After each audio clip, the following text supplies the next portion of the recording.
പ്രിയപ്പെട്ടവരെ, നമ്മൾ മൈക്രോ എക്കണോമിക്സിലെ ഒന്നാമത്തെ chapter an introduction to micro economics എന്നുള്ളത് മനസ്സിലാക്കിയവരാണ് എന്നാണ് ഞാൻ വിശ്വസിക്കുന്നത്. ആ ഒരു ചാപ്റ്ററിൽ നമ്മൾ ആദ്യമായി ചർച്ച ചെയ്യുന്ന ഒരു കോൺസെപ്റ്റ് ബേസിക് ഇക്കണോമിക് പ്രോബ്ലമാണ്. അടിസ്ഥാന സാമ്പത്തിക പ്രശ്നങ്ങൾ. എന്തെല്ലാമാണ് അടിസ്ഥാന സാമ്പത്തിക പ്രശ്നങ്ങൾ?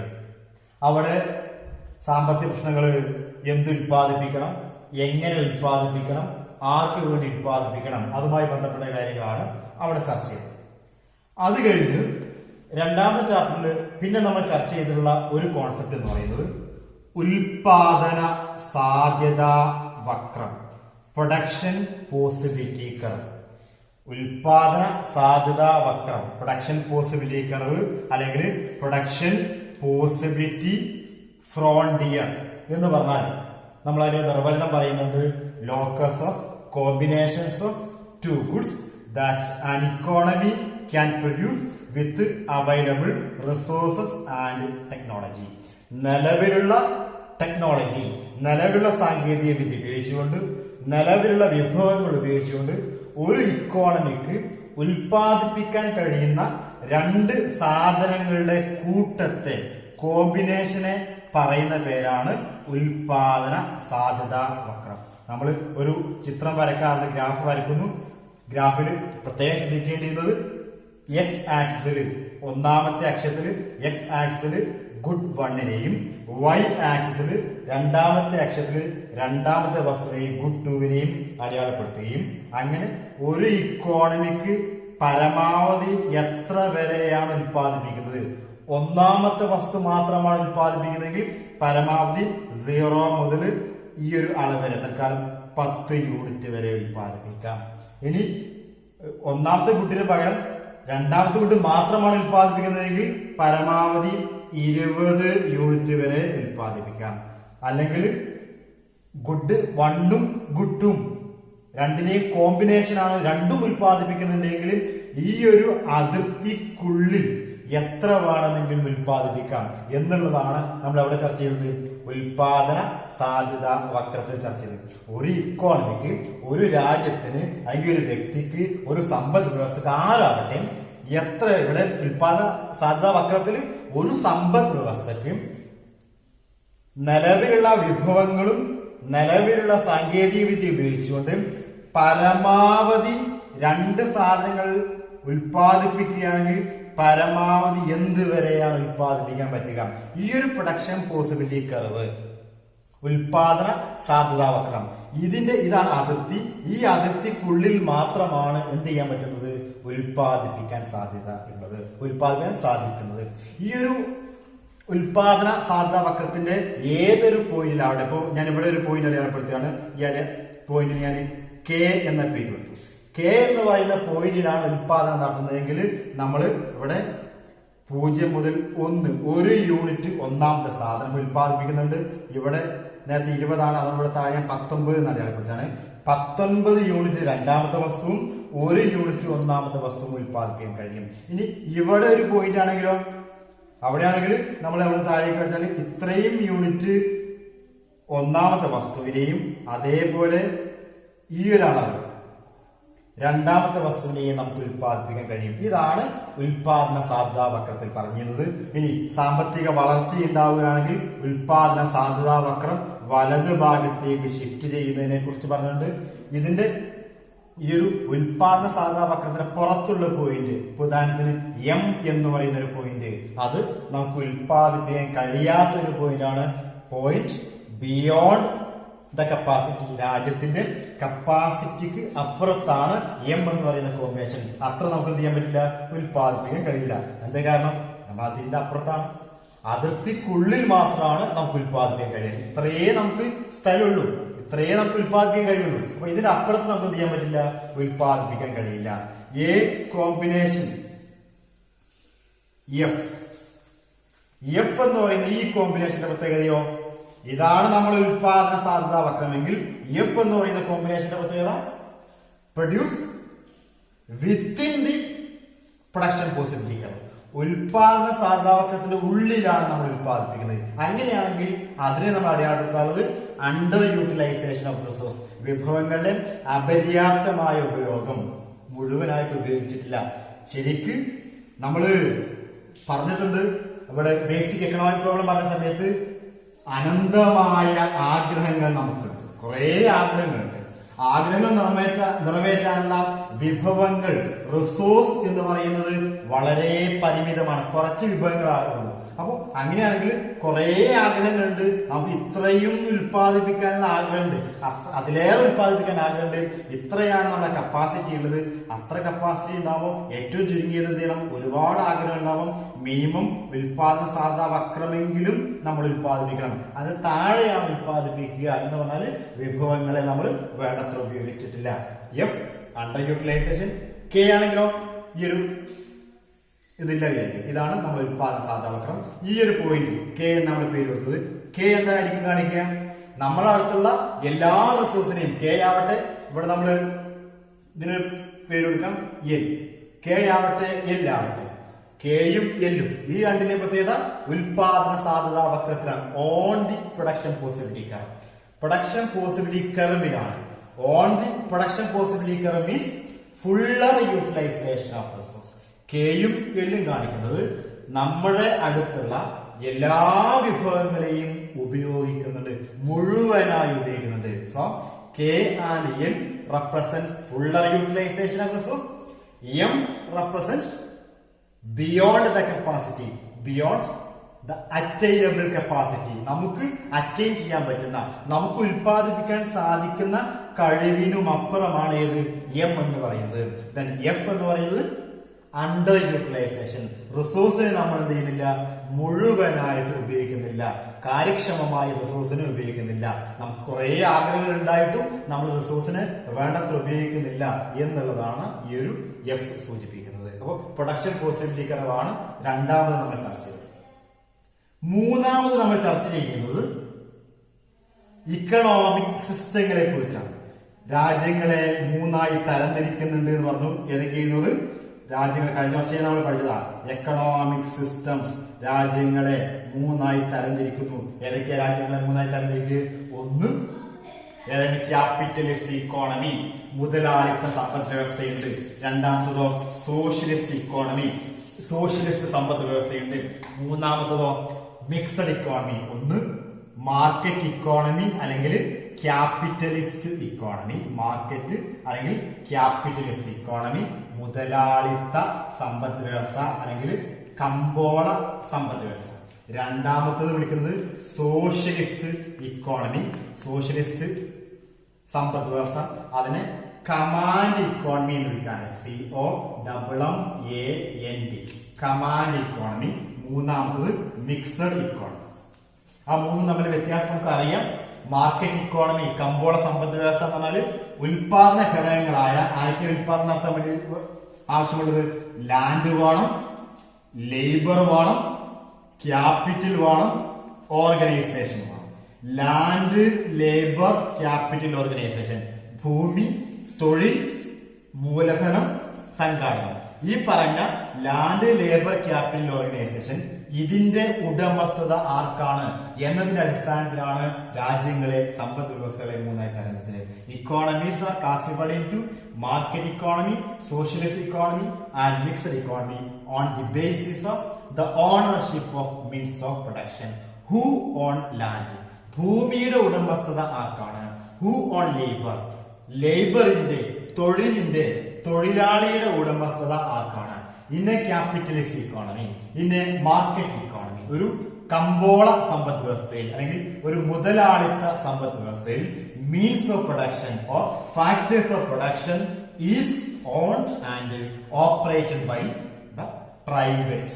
ഇവിടെ ക്യാപിറ്റലിസ്റ്റ് ഇക്കോണമി ആണെങ്കിൽ an economy is said to be capitalist economy if the means of production is owned and operated by the private.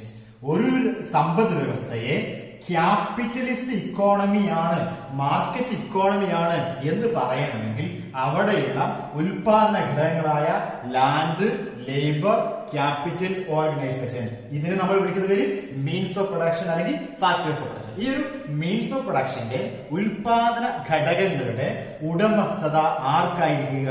പ്രൈവറ്റിനാണെങ്കിൽ അങ്ങനെയുള്ള സമ്പദ് വ്യവസ്ഥയെ എന്ന് വിളിക്കാം മാർക്കറ്റ് ഇക്കോണമി അല്ലെങ്കിൽ ക്യാപിറ്റലിസ്റ്റ് ഇക്കോണമി എന്ന് പറയുന്നു. In A capitalist economy means of production is owned, അത് ഉടമപ്പെടുത്തുന്നത്, and operated, അത് പ്രവർത്തിപ്പിക്കുന്നത് ആരായിരിക്കണം? പ്രൈവറ്റ് ആയിരിക്കും. പ്രൈവറ്റ് ആണെന്ന് പറഞ്ഞാൽ ആരല്ല? ഗവൺമെന്റ് അല്ല. ഗവൺമെന്റ് അല്ലാതെ പ്രൈവറ്റിനാണ് ലാൻഡിന്റെയും ലേബറിന്റെയും ക്യാപിറ്റലിന്റെയും ഓർഗനൈസേഷന്റെയും ഉടമസ്ഥതയിൽ ഉള്ളത് എങ്കിൽ അങ്ങനെയുള്ള ഇക്കോണമിയെ എന്ത് വിളിക്കുന്നു? ക്യാപിറ്റലിസ്റ്റ് ഇക്കോണമി എന്ന് പറയുന്നു. അപ്പൊ ക്യാപിറ്റലിസ്റ്റ് ഇക്കോണമി കമ്പോള സമ്പദ് വ്യവസ്ഥ എന്ന് പറഞ്ഞാൽ എന്താണെന്ന് മനസ്സിലായിരുന്നു വിചാരിക്കുകയാണ്. അവിടെ ഉൽപാദന ഘടകങ്ങളുടെ ഉടമസ്ഥത, ലാൻഡ് ആരുടേതാണ്? പ്രൈവറ്റിന്റേതാവുക. ആരുടേതല്ല? ഗവൺമെന്റിന്റേതല്ല. അതിന്റെ ഓണർ എന്ന് പറയുന്നത് ഗവൺമെന്റ് അല്ല, പ്രൈവറ്റ് ആവുമെങ്കിൽ. ലേബർ, തൊഴിൽ, ഒരു തൊഴിലാളി ഏത് തൊഴിലാണ് ചെയ്യുന്നത് എന്ന് തീരുമാനിക്കുന്നത് ക്യാപിറ്റലിസ്റ്റ് ഇക്കോണമി പ്രൈവറ്റ് ആ വ്യക്തിയാ തീരുമാനിക്കുക, അല്ലെങ്കിൽ ആ പ്രൈവറ്റ് സ്ഥാപനങ്ങളാ തീരുമാനിക്കുക, ഗവൺമെന്റ് അല്ല എന്നർത്ഥം. എന്താണ് ജോലി ചെയ്യുന്നത്? ഗവൺമെന്റ് അല്ല തീരുമാനിക്കുക, പ്രൈവറ്റ് തീരുമാനിക്കാൻ പറ്റുമെങ്കിൽ അങ്ങനെയുള്ള ഇക്കോണമി എന്ന് വിളിക്കാം capitalist economy. Then what is socialist economy? അങ്ങനെയാണെങ്കിൽ എന്തായിരിക്കും സോഷ്യലിസ്റ്റ് ഇക്കോണമി? അവിടെ മീൻസ് ഓഫ് പ്രൊഡക്ഷൻ, ഉൽപാദന ഘടകങ്ങളുടെ ഉടമസ്ഥത ഗവൺമെന്റിനായിരിക്കും. ഇവിടെ പറഞ്ഞത് ഉടമസ്ഥത പ്രൈവറ്റിനാണ്. സോഷ്യലിസ്റ്റ് ഇക്കോണമി ആണെങ്കിൽ ഉടമസ്ഥത എന്ന് പറയുന്നത് ഗവൺമെന്റിനാണ്. Who is the owner of land in a socialist economy? ലാൻഡിന്റെ ഓണർ ആരാ? സോഷ്യലിസ്റ്റ് ഇക്കോണമിയിൽ ഗവൺമെന്റ് ആണ്. So what is socialist economy? അങ്ങനെയാണെങ്കിൽ എന്താണ് സോഷ്യലിസ്റ്റ് ഇക്കോണമി എന്ന് പറഞ്ഞാൽ? In a socialist economy the means of production is owned and operated by the government. An economy is said to be socialist economy when the means of production is owned and operated by the government.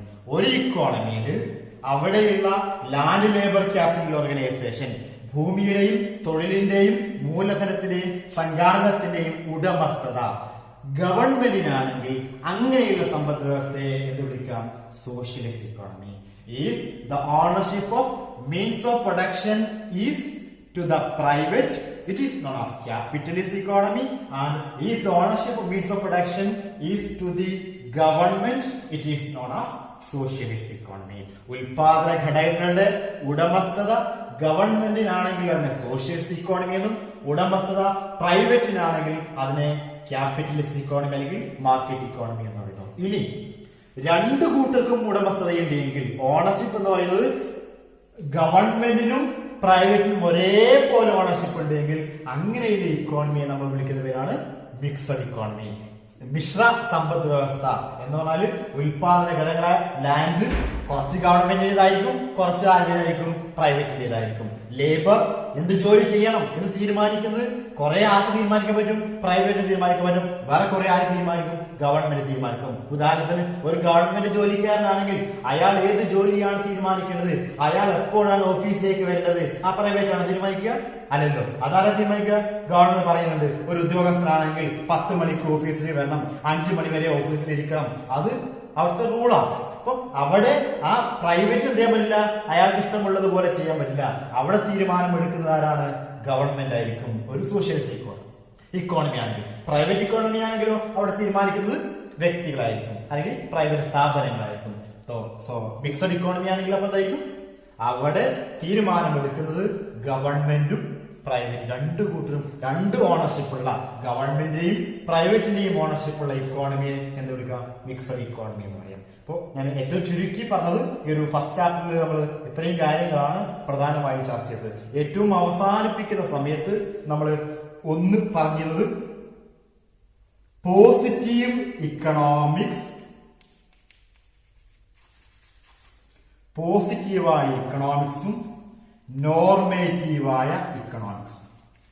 Normative economics, positive and normative economics എന്തായിരുന്നു രണ്ടും തമ്മിൽ വ്യത്യാസം? പരീക്ഷയിൽ 2 മാർക്കിനൊക്കെ ചോദ്യം വരാറുണ്ട്. What is the difference between positive economics and normative economics? ആദ്യം നമ്മളൊരു നിർവചനം പറയാം. In a positive economics we study things as. പോസിറ്റീവ് ഇക്കണോമിക്സിൽ നമ്മൾ കാര്യങ്ങളെ എങ്ങനെയാണ് പഠിക്കുന്നത്? In a positive economics we study things as what it is. എന്തുകൊണ്ടാണ്? വൈ എന്തുകൊണ്ട്, വാട്ട് എന്താണ്, വാട്ട് ഇറ്റ് ഈസ് എന്താണ് അത്, വൈ ഇറ്റ് ഈസ് എന്തുകൊണ്ടാണ് അങ്ങനെ, ഹൗ എന്തുകൊണ്ട്, വാട്ട് ഏത്, വൈ എന്തുകൊണ്ട്, ഹൗ എങ്ങനെ അല്ലെ, വാട്ട് ഈസ് ഇത് എന്താണ്, ആ കാര്യം ഇത് എന്താണ്, അല്ലെങ്കിൽ എന്തുകൊണ്ടാണ്, എങ്ങനെയാണ്. അപ്പൊ പോസിറ്റീവ് ഇക്കണോമിക്സ് എന്ന് പറഞ്ഞാൽ കാര്യങ്ങള് എന്ത്, എങ്ങനെ, എന്തുകൊണ്ട്. when we study things as what it is, why it is and how it is. കാര്യങ്ങളെ what it is, why it is, how it is എന്ന രൂപത്തിൽ പഠനം നടത്തുന്നുവെങ്കിൽ അങ്ങനെയുള്ള ശാസ്ത്രശാഖയെ വിളിക്കുന്ന പേരാണ് positive economics. In a positive economics we study things as what it is, why it is and how it is. കാര്യങ്ങളെ, വസ്തുതകളെ ഏത്, എങ്ങനെ, എന്തുകൊണ്ട്, എങ്ങനെ എന്ന രൂപത്തിൽ പഠനം നടത്തുന്നെങ്കിൽ ഏത്, എന്തുകൊണ്ട്, എങ്ങനെ എന്ന രൂപത്തിൽ കാര്യങ്ങളെ പഠനം നടത്തുന്നുവെങ്കിൽ അങ്ങനെയുള്ള ശാസ്ത്രശാഖയെ എന്ന് വിളിക്കാം പോസിറ്റീവ് ഇക്കണോമിക്സ് എന്ന് വിളിക്കാം. Positive economics study things as what it is, ഏത്, വൈ ഇറ്റ് ഈസ് എന്തുകൊണ്ട്, ഹൗ ഇറ്റ് ഈസ് എങ്ങനെ. അപ്പോ ഏത്, എന്തുകൊണ്ട്, എങ്ങനെ എന്ന രൂപത്തിലാണ് പഠനം നടത്തുന്നതെങ്കിൽ അതിനെ positive economics. Then what is normative economics? അപ്പൊ എന്തായിരിക്കും നോർമേറ്റീവ്? അവിടെ എന്ത് എന്നല്ല ചോദിക്കുക, പകരം what ought to be, OUGHT, what ought to be എന്തായിരിക്കണം, എന്ത് എന്നല്ല എന്തായിരിക്കണം. ഞാൻ എന്ത് എന്നുള്ളതിന് ഒരു ഉത്തരാണ്, എന്തായിരിക്കണം എന്നുള്ളതിന് ഒരു ഉത്തരമുള്ളത്. എന്തായിരിക്കണം എന്ന രൂപത്തിൽ പഠനം നടത്തുന്നുവെങ്കിൽ അതെന്തായിരിക്കും? നോർമേറ്റീവ് ഇക്കണോമിക്സ് ആയിരിക്കും. In A normative economics we study things as what ought to be, what ought to be എന്തായിരിക്കണം, വസ്തുതകൾ എന്തായിരിക്കണം, എങ്ങനെയായിരിക്കണം എന്ന രൂപത്തിൽ പഠനം നടത്തുന്നതെങ്കിൽ അങ്ങനെയുള്ള ശാസ്ത്രശാഖയെ എന്ന് വിളിക്കാം നോർമേറ്റീവ് ഇക്കണോമിക്സ്. പോസിറ്റീവ് എക്കണോമിക്സ് എന്ന് പറയുന്നത് കാര്യങ്ങള് എന്ത്, എന്തുകൊണ്ട്, എങ്ങനെ എന്ന രൂപത്തിൽ പഠനം നടത്തുമ്പോൾ നോർമേറ്റീവ് ഇക്കണോമിക്സ് ആണെങ്കിൽ എന്തായിരിക്കണം, എങ്ങനെയായിരിക്കണം എന്ന രൂപത്തിൽ പഠനം നടത്തുന്നതാണ്. ഒന്നാമത്തെ വ്യത്യാസം അതാണ് പോസിറ്റീവ് എക്കണോമിക്സും നോർമേറ്റീവ് എക്കണോമിക്സും. രണ്ടാമത്തെ വ്യത്യാസം പറയാനുള്ളത് പോസിറ്റീവ് എക്കണോമിക്സിൽ എന്തില്ല? വാല്യൂ ജഡ്ജ്മെന്റ് ഇല്ല. Positive economics does not include value judgment. Positive ഇക്കണോമിക്സിൽ വാല്യൂ ജഡ്ജ്മെന്റ് ഇല്ല, മൂല്യനിർണ്ണയം, മൂല്യങ്ങളില്ല. അങ്ങനെ ആയിരിക്കണം, ഇങ്ങനെ ആയിരിക്കണം എന്നുള്ളൊരു വാല്യൂ ജഡ്ജ്മെന്റ്, ഒരു വിലയിരുത്തൽ അവിടെ ഇല്ല. പോസിറ്റീവ് എക്കണോമിക്സിൽ വിലയിരുത്തലില്ല. നോർമേറ്റീവ് ആണെങ്കിലോ എന്തുണ്ട്? വിലയിരുത്തലുണ്ട്. ഒന്നുകൂടെ ക്ലിയർ ആവുന്നത്, ഞാൻ എന്തുകൊണ്ടാണ് ഞാൻ ഇങ്ങനെ എന്ന രൂപത്തിൽ പഠനം നടത്തുകയാണെങ്കിൽ പോസിറ്റീവ് ഇക്കണോമിക്സ്. നോർമേറ്റീവ് ആണെങ്കിലോ ഞാൻ എന്തായിരിക്കണം, എങ്ങനെയായിരിക്കണം, എന്റെ ക്ലാസ് എന്താണ് എന്നുള്ളത് എന്തായിരിക്കും? പോസിറ്റീവ് എക്കണോമിക്സ് ആണ്. എന്റെ ക്ലാസ് എങ്ങനെയായിരിക്കണം അത് പോസിറ്റീവ് അല്ല. എങ്ങനെയായിരിക്കണം എന്നുള്ളത് ഓരോ വ്യക്തിക്കും ഓരോ രൂപത്തിലാണ് വിലയിരുത്തലുണ്ടാവുക. എല്ലാവരും ഒരേപോലെയല്ല പറയാം. ഇംഗ്ലീഷിൽ മാത്രം പറഞ്ഞാൽ മതി, അതൊരു വിലയിരുത്തല. മലയാളത്തിൽ മാത്രം പറഞ്ഞാൽ മതി, മറ്റൊരു വിലയിരുത്തല. എല്ലാവരും ഒരേ ആശയം ഉണ്ടാവുക, ഒരേ അഭിപ്രായം ഉണ്ടാവുക അല്ല. അത് എന്തായിരിക്കും? Normative economics. അവിടെ വിലയിരുത്തലുകൾ ഉണ്ടാവുന്നു. So difference between positive economics and normative economics. പരീക്ഷയിൽ ചോദ്യം വരാറുണ്ട്, what is the difference between positive economics and normative economics. അപ്പോൾ നമ്മൾ നോട്ട് എഴുതുന്ന സമയത്ത് രണ്ട് കോളങ്ങൾ ഉണ്ടാക്കുക. ഒന്നാമത്തെ കോളം പോസിറ്റീവ് ഇക്കണോമിക്സ്, രണ്ടാമത്തെ കോളം നോർമേറ്റീവ് ഇക്കണോമിക്സ്. പോസിറ്റീവ് ഇക്കണോമിക്സിൽ ഒന്നാമത്തെ point, study things as what, why and how. We study things as what, why and how. Normative economics ആണെങ്കിലോ we study things as what ought to be, OUGHT, ought to be, what ought to be. ഇതാണ് ഒന്നാമത്തെ വ്യത്യാസം. രണ്ടാമത്തെ വ്യത്യാസം, positive എക്കണോമിക്സിൽ it does not include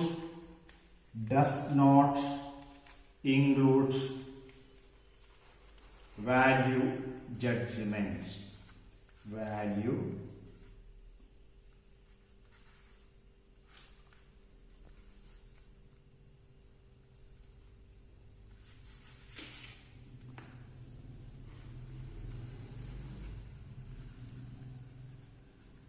It does not include value judgment. Normative economics ആണല്ലോ, it includes value judgment. Positive ഇക്കണോമിക്സും normative ഇക്കണോമിക്സും തമ്മിലുള്ള വ്യത്യാസം. ഇത് പരീക്ഷയിൽ വരുന്ന ഒരു ചോദ്യമാണ്.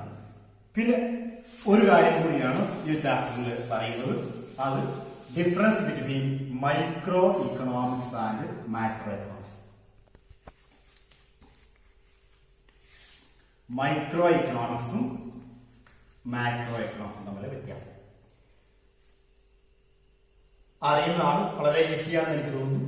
മൈക്രോ ഇക്കണോമിക്സ്, ആ പദത്തിന്റെ അർത്ഥം തന്നെ നമ്മൾ ആദ്യം പറയാം. ഒന്നാമത്തെ വ്യത്യാസം, the word meaning of micro.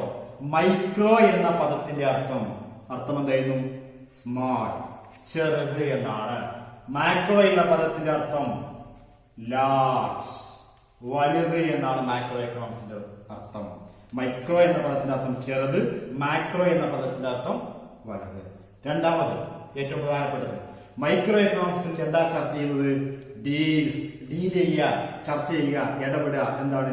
Deals with individual units. വ്യക്തിഗത യൂണിറ്റുകളെ കുറിച്ചാണ് അവിടെ ചർച്ച ചെയ്യുന്നത്. മാക്രോ എക്കണോമിക്സിലോ എന്താ ഡീൽ ചെയ്യുന്നത്? Deals with aggregate, AGGEGATE, deals with aggregate. Deal ചെയ്യുക, DEA, deals with individual unit, deals with aggregate. Individual unit, ഓരോ യൂണിറ്റിനെ കുറിച്ച് പഠനം നടത്തുന്നു. ഇവിടെയാണെങ്കിലോ അഗ്രിഗേറ്റ് മീൻസ് ടോട്ടാലിറ്റി, മൊത്തം ഒന്നിച്ച് പഠനം നടത്തുന്നു എന്നാണ് അഗ്രിഗേറ്റ്. അപ്പോ ഒന്ന് ഇൻഡിവിജ്വൽ യൂണിറ്റ്, മറ്റൊന്ന് അഗ്രിഗേറ്റ് യൂണിറ്റ് ആണ്. വേറൊരു വ്യത്യാസം പറയാം, മൈക്രോ എക്കണോമിക്സിനെ വിളിക്കുന്ന വേറൊരു പേരാണ്, അത് വളരെ ഇമ്പോർട്ടന്റ് ആണ്. മൈക്രോ എക്കണോമിക്സിനെ വിളിക്കുന്ന വേറൊരു പേര് പ്രൈസ് തിയറി എന്നാണ് വിളിക്കുക. Price theory. മാക്രോ എക്കണോമിക്സിനെ വിളിക്കുന്ന വേറൊരു പേര് ഇൻകം അനാലിസിസ്.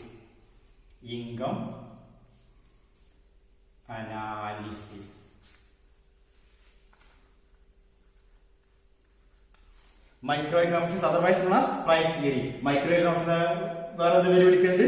പ്രൈസ് തിയറി എന്ന് വിളിക്കാറുണ്ട്. മാക്രോ എക്കണോമിക്സിനെ വിളിക്കുന്ന വേറെ പേരാണ് ഇൻകം അനാലിസിസ്.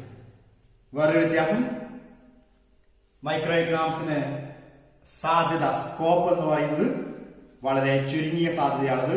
സ്കോപ്പ് എന്ന് പറയുന്നത് scope is narrow. NARROW. Scope is narrow. ഇവിടെ സ്കോപ്പ് പറയുന്നത് സ്കോപ്പ് ഈസ് വൈഡായ, വിശാലമായ സാധ്യതയാണ് ഇതിനുള്ളത്. മാക്രോ എക്കണോമിക്സിന് വിശാലമായ സാധ്യതയുണ്ട്, മൈക്രോ എക്കണോമിക്സിന് വളരെ ചുരുങ്ങിയ സാധ്യതയാണ്. ദെൻ മൈക്രോ എന്ന് പറയുന്നത് കമ്പാരിറ്റീവ്ലി ഓൾഡ്, താരതമ്യേന പഴയതാണ്. പഴയ കാലഘട്ടം മുതലേ ആരുണ്ട്? മൈക്രോ എക്കണോമിക്സ് ഉണ്ട്. മാക്രോ എക്കണോമിക്സ് ആണെങ്കിലോ കമ്പാരിറ്റീവ്ലി ന്യൂ. ഇനിയും കുറെ വ്യത്യാസങ്ങളുണ്ട്, തൽക്കാലം ഞാൻ അവസാനിപ്പിക്കുകയാണ്. മൈക്രോ എക്കണോമിക്സിന് വേറൊരു നമ്മൾ ചർച്ച ചെയ്യാറ് പാർഷ്യൽ ഇക്വിലിബ്രിയം. ഈ ഇക്വിലിബ്രിയത്തിന്റെ spelling EQUILIBRIUM. UILIBRIUM partial equilibrium analysis. Micro എക്കണോമിക്സിൽ ഭാഗികമായ സന്തുലിതാവസ്ഥയെ കുറിച്ചാണ് ചർച്ച ചെയ്യുക. മാക്രോ എക്കണോമിക്സിൽ ഭാഗികമല്ല, അവിടെ ജനറൽ പാർഷ്യൽ നിലൊടുത്ത് ജനറൽ ഇക്വിലിബ്രിയം അനാലിസിസ് ആണ് മാക്രോ എക്കണോമിക്സ് ഉള്ളത്. മൈക്രോ എക്കണോമിക്സ് ഇനി പറയാനുള്ളത്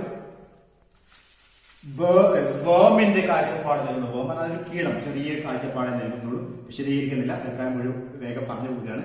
വേംസ് ഐവി ആണ് മൈക്രോ എക്കണോമിക്സ് നൽകുക. Worm's eye. മാക്രോ എക്കണോമിക്സ് ആണെങ്കിൽ അതിന് പകരം ബേർഡ്സ് ഐവി ആണ് നൽകുന്നത്.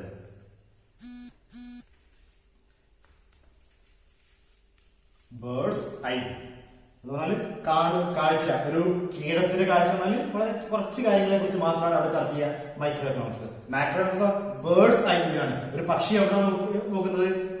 മരത്തിന്റെ മുകളിൽ നിന്നല്ലേ. മരത്തിന്റെ മുകളിൽ നോക്കുമ്പോഴത്തേക്കും ഒരുപാട് കാണാൻ പറ്റുന്നുണ്ട്. ഒരുപാട് ഒന്നിച്ചുള്ള പഠനം നടത്തുന്നതാണ് ബേർഡ്സ് ഐവി കൊണ്ട് ഉദ്ദേശിച്ചത്. അപ്പോൾ മൈക്രോ എക്കണോമിക്സും മാക്രോ എക്കണോമിക്സും തമ്മിലുള്ള വ്യത്യാസത്തെ കുറിച്ചാണ് പറഞ്ഞത്. ഇത്രയും കാര്യങ്ങളാണ് ഒന്നാമത്തെ ചാപ്റ്ററിൽ ഓർക്കാനുള്ളത്. വളരെ ഈസി ആയ ഒരു ചാപ്റ്ററാണ്, അത്രയും ഓർക്കുന്നു എന്ന് ഞാൻ വിശ്വസിക്കുകയാണ്. അടുത്തൊരു ചാപ്റ്റർ നമുക്ക് അടുത്ത ക്ലാസ്സിൽ ചർച്ച ചെയ്യാം.